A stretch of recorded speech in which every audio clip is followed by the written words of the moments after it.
Yeah, we're off to Winnipeg, which will be a great escape, right? I'm ready to Yes. go and talk about the Jets for a couple of days Yeah, and the where are you at? Alouettes. And Where? Because you did the game, right? And Hayes, you watched it, and I actually had to go back and watch it to see what this nonsense was going on. No, Because we're going to take a break from maybe hockey altogether. When yeah, we it get might to be the peg. exclusively football, Yeah. soccer, right? We'll see if Yeah. we can get maybe Yeah. Well, someone from the Canadian team to come on. And, the Leafs need they need to get on the road. That's yeah. the thing. Well, They've been they at did home. get on the road. You're right, though, Noodles. They need like a 2-week road trip, Like, somewhere you're- halfway around the world. You're right. Like they do. Like the Leafs need a 5-game road trip right now to find themselves and come together and just get away from it because they've been at home for.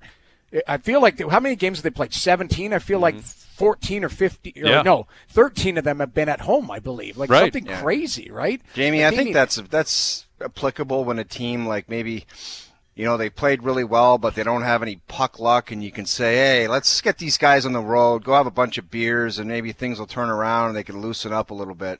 right. Like, they are so far away, and I think they took some solace in the fact that they made some type of comeback in that third period last night. I thought they were so far away from winning that hockey game, it wasn't even funny.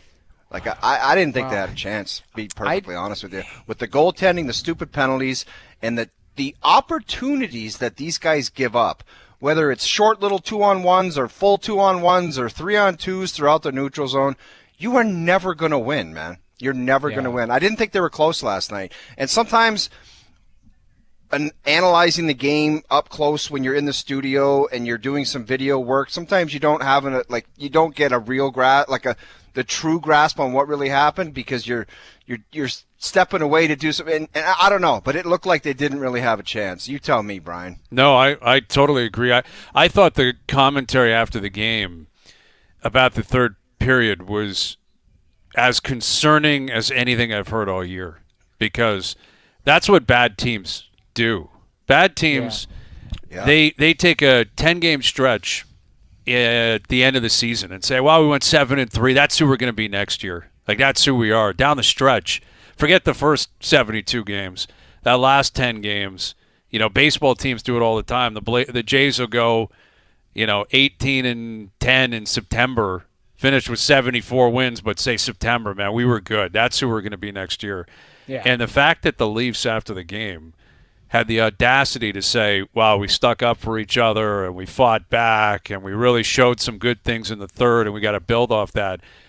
That's a team those are comments from a team that don't know how to win or have never won before.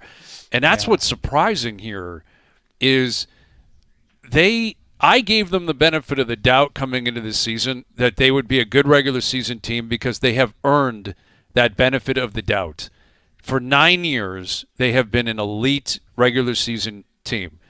And, you can scoff at that, you can laugh at that, but it's a reality. Like, for 9 years, they have basically put their feet up and cruised to the playoffs and been one of the best teams in the league year after year after year. Perennial Cup favorite, Brian. In the regular season. Yes. They have no sense of belief if you're a fan or being objective when it comes to the playoffs, and they don't deserve any belief in the playoffs.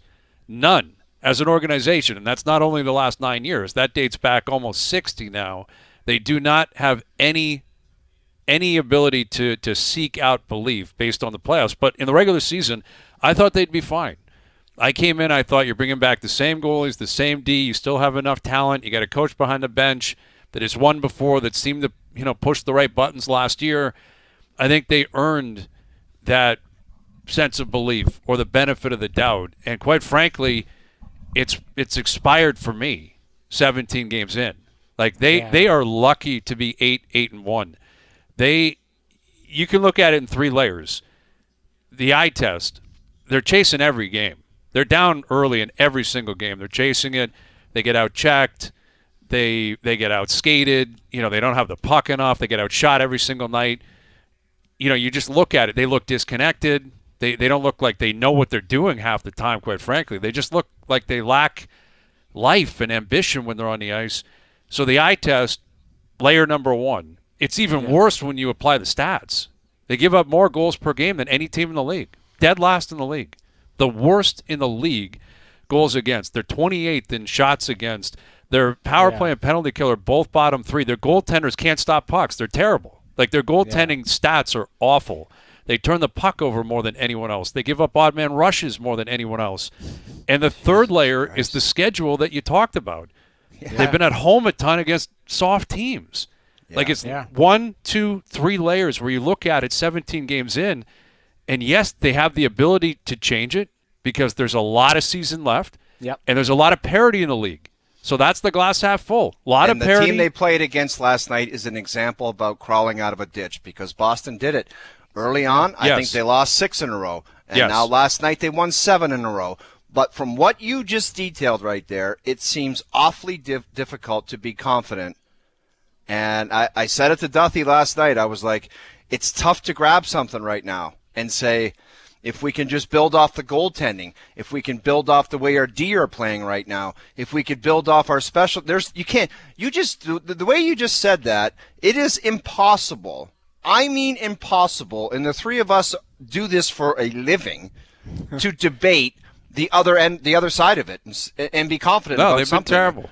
There's no other way around it. It's Through flat out 17 terrible, games, they've been awful. and there is no sugarcoating it, and there's no positive spin on it where you can say, well, if you just got to look at this. Wrong, sorry, can't do it, not going to do it. There's no way to do it, what you just said. You were saying that, and I was listening to it. It sounded worse than it actually is, but then when you backed it up with the stats, I'm like, my God, like, it's that bad. Like, it's bad, man. They're like the game against Pittsburgh, lucky to win. They had one good period. And the most important thing that we've talked about is their schedule. A team like Colorado or some kind of heater team would have such a good record right now. They would be flying. Yeah, they're 8-8-1. They haven't played lucky. anybody, man. Well, and here's one more stat, Noodles, before you jump in. No, I want to hear it. And this is not one that, we go to a lot. We're going to the bullpen, right? We're bringing in Brendan Little here. Oh, Schneike. So goals above expected. Oh, dude, we don't even do that. No, I want I'm just going to say saved above expectation. Goals scored above expected. Okay. They have more than any. They're number 1 in the league. So what that would suggest is there's some luck in the offense. Puck luck. Yes. Yeah, the PDO. Everything's kind of going in for them. And it's by a significant margin. So they're scoring at a higher rate than the actual average chance they're getting. So if that balances out and the pucks don't go off the post and in, or they don't face some of the bad goalies that they've been facing, like we're getting to, if that evens out, then it gets even worse. Yeah. It's staggering, man. They're really they're so lucky that they're 500. Yeah. They're very, very lucky. But it's funny because you dissected it, Brian. You went in 3 layers. Because sometimes when we talk about it, the numbers don't match type of thing. I didn't realize. I did realize the goals against and all of that type of stuff. I look at the stats every day, and I'm doing it for the teams that I'm calling and all of that.